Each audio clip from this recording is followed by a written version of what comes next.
अस्सलामुअलैकुम दोस्तों, कैसे हैं आप सब लोग। उम्मीद है आप सब खैरियत से होंगे और मजे में होंगे। दोस्तों एक बार फिर लिटरेचर मास्टर में आप लोग का वेलकम। दोस्तों आज हम एक पोम की एनालिसिस करेंगे जिसका नाम है लव अमंग द रुइंस और ये लिखा है रॉबर्ट ब्राउनिंग ने। दोस्तों अगर आपको इसकी समरी की वीडियो चाहिए तो मैं बना चुका हूँ, लिंक आपको डिस्क्रिप्शन में मिल जाएगा, आप चैनल पर भी चेकआउट कर सकते हैं। तो चलिए दोस्तों वीडियो को स्टार्ट करते हैं।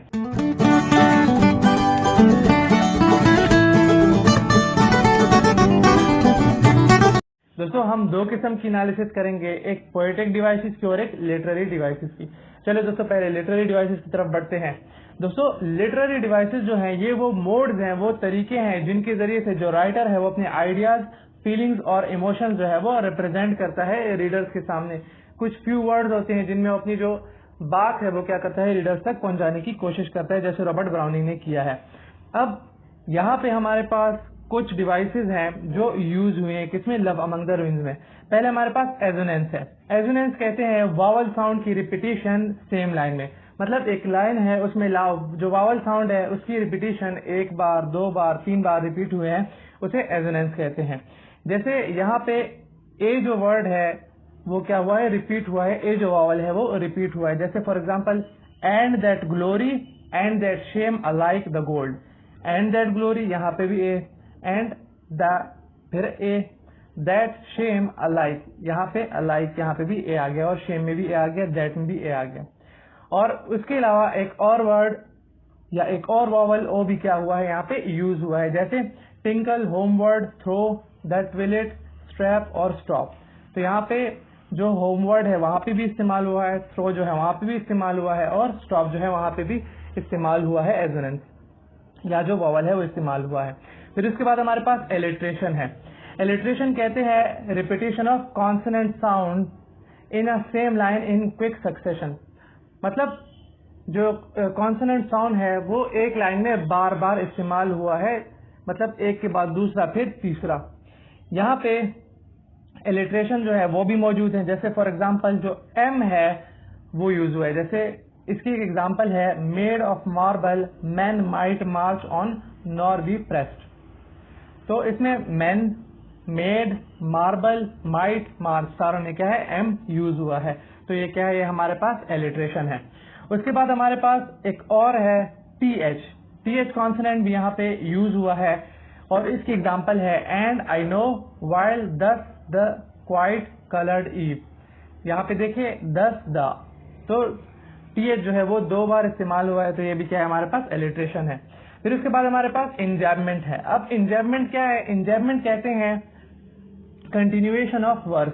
जैसे फॉर एग्जांपल एक जो लाइन है वो खत्म हो गई, दूसरी लाइन स्टार्ट हो गई, तो उसमें ब्रेक नहीं होता। लाइन ब्रेक नहीं होता है लेकिन वर्स ब्रेक नहीं होता। मतलब एक लाइन जो है दूसरी लाइन पे चली जाती है लेकिन वर्स खत्म नहीं होता, दूसरी लाइन में भी वो क्या होता है, कंटिन्यू होता है। ये क्या करता है, रोल करता है नीचे तक। जैसे for example that a girl with eager eyes and yellow hair waits me there. तो यहाँ पे जो येलो हेयर है वहां पे एक जो है लाइन ब्रेक होती है, नीचे सेकंड लाइन स्टार्ट होती है लेकिन जो वर्स है वो खत्म नहीं होती। जैसे in the turret Ben the curators caught soul for the goal. तो सोल फॉर के बाद जो है लाइन खत्म हो जाती है लेकिन जो वर्स है वो नेक्स्ट में जारी रहती है, नेक्स्ट लाइन में। उसके बाद हमारे पास इमेजरी है। इमेजरी कहते हैं कि जब रीडर जो है अपने फाइव सेंसेस को यूज करते हैं किसी भी सीन को क्रिएट करने के लिए या उसकी इमेजिनेशन बनाने के लिए। जैसे यहाँ पे एक एग्जांपल है where the quiet coloured end of evening smiles, O heart, O blood that feeds, blood that burns, and all the mountains topped with temples, all that glades. तो यहाँ पे आप देख सकते हैं कि क्या दिखाया जा रहा है, एक सीन दिखाया जा रहा है कि सन जो है वो सेट होने वाला है और उसकी जो रोशनी है वो किससे पड़ रही है, वो टेम्पल से पड़ रही है और टेम्पल जो है वो ऐसे लग रहे हैं कि वो जल रहे हैं। तो ये क्या दिखाते हैं, ये वो सीन दिखाते हैं कि कैसे बंदा क्या करता है, इमेजिन कर सकता है कि उस वक्त कैसा माहौल था, कैसा सीन था। फिर उसके बाद फिफ्थ जो है वो हमारे पास आयरनी है। आयरनी हमारे पास एक फिगर ऑफ स्पीच है जिसमें जो वर्ड्स हैं वो आप कह सकते हैं कि हम कॉन्टेक्चुअल मीनिंग में लेते हैं, उसकी जो लिटरेरी मीनिंग है उसमें नहीं लेते या जो डिक्शनरी मीनिंग है उसमें नहीं लेते। और ये इसलिए यूज होता है ताकि ड्रामेटिक इफेक्ट जो है या ड्रामेटिक ट्रांसफॉर्मेशन जो है वो लाई जा सके किसमें, किसी भी पोम में या पोम में। उसके बाद सिंबलिज्म है। सिंबलिज्म तो आपको पता होगा कि सिंबल्स को यूज करना ताकि क्या किया जाए, आइडियाज को सिग्निफाई किया जाए, क्वालिटीज को सिग्निफाई किया जाए और जो मीनिंग है उसे और सिंबॉलिक बनाया जाए। अब सिंबॉलिक मीनिंग जो है वो जस्ट इशारा करते हैं, अपनी लिटरेरी मीनिंग तो उसकी होती है लेकिन वहां पे उनकी लिटरेरी मीनिंग इस्तेमाल नहीं होती, जस्ट वो एक सिंबल के तौर पे काम करते हैं।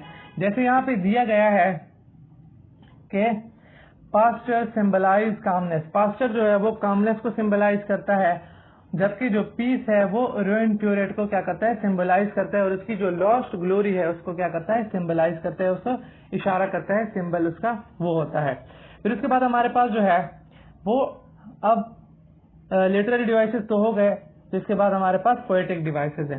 पोएटिक डिवाइसेस में हमारे पास फर्स्ट जो है वो ड्रामेटिक मोनोलॉग है। अब मोनोलॉग किसे कहते हैं, मोनोलॉग जो है हमारे पास पोएम होती है जिनमें स्पीकर जो है वो अकेला किसी को एड्रेस कर रहा होता है, किसी बंदे को या किसी चीज को एड्रेस कर रहा होता है। और लव अमंग द रूइंस जो है वो हमारे पास एक फेमस ड्रामेटिक मोनोलॉग है। फिर हमारे पास ये क्या है, ये एक हीरोइक कपलेट है। हीरोइक कपलेट क्या होता है, इसमें दो कंस्ट्रक्टिव लाइंस होती हैं जो एंड राइम से क्या होती हैं, मिली हुई होती है, मतलब इनमें आखिर में एक राइम होती है और उसे हम आयम्बिक पेंटामीटर में क्या करते हैं, डालते हैं। मतलब आयम्बिक पेंटामीटर होता है और वो एक राइम के थ्रू क्या होता है, आ रहा होता है। तो इसमें हीरोइक कपलेट यूज हुए हैं, या ये हीरोइक कपलेट वाली एक पोम है।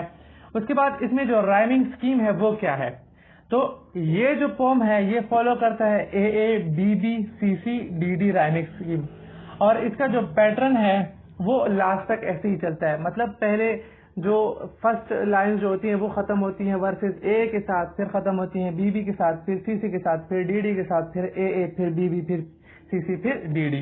फिर उसके बाद लास्ट जो है वो हमारे पास स्टेंजा है।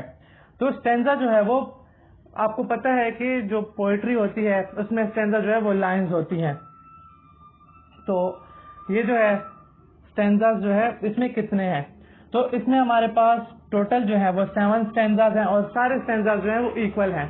मतलब स्टेंजास में लाइन जो है वो सारों की इक्वल है, ये नहीं है कि किसी में 5 है, किसी में 6 है, किसी में 7 है, तो सारों में जो लाइन है वो इक्वल हैं। तो दोस्तों अगर आप लोग को वीडियो अच्छी लगे तो लाइक कर दीजिएगा, चैनल को सब्सक्राइब कर दीजिएगा, साथ ही नोटिफिकेशन बेल आइकन को क्लिक कर दीजिएगा ताकि इन फ्यूचर मेरी वीडियो की नोटिफिकेशन आपको आपके नोटिफिकेशन बार में मिल सके। तो दोस्तों आज के लिए बस इतनी, नेक्स्ट वीडियो मिलते हैं, तब तक के लिए अल्लाह हाफ़िज़ and thanks for watching my video.